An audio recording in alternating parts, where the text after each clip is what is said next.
Hey everybody, Derek Gilbert here with Keller Williams Realty, owner of the Gilbert Group. And today I wanted to talk about a topic that's going around a lot right now, and that's kind of what's going on with the Denver housing market. And I actually just Googled real quick to see what the top results come up as when you search Denver housing market. So here's what we see. If you go to Google, just search Denver housing market, here's the articles you're going to see pop up. Denver housing market finds its footing in October after volatile September. Housing market slows as prices and rates rise. Housing market shifts to benefit buyer. Denver housing sales drop 3.9% and blah, blah, blah, blah, blah.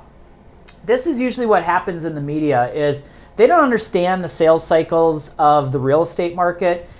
We go through this seasonal pattern every year where we always see a slowdown pretty much from August all the way until about October. Now this year it was a little bit more pronounced than usual, and I think that's why it's getting headlines. Because what's happening is interest rates have jumped up. So basically about 18 months ago, 24 months ago, interest rates were hovering for a 30-year fixed around the 3.5% range. Well, right now they're bouncing 5%. I closed a buyer last week, their rate was 5.5%. So that's really the story here. What's happening is interest rates are going up.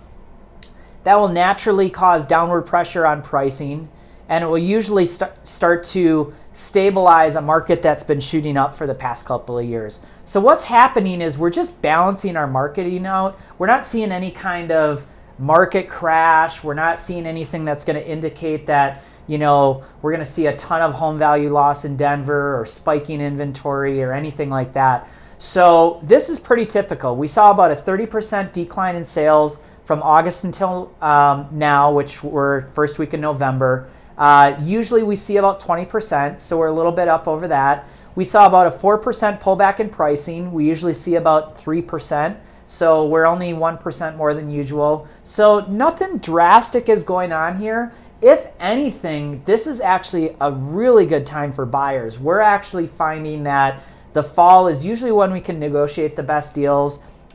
Usually there's a little bit less inventory, but those sellers are a little bit more motivated to get their home off the market. And the other part is that you need to get those interest rates locked in because rates are driving up. And so every time your rate increases a quarter point, you're going to see your payment go up a couple $100 typically.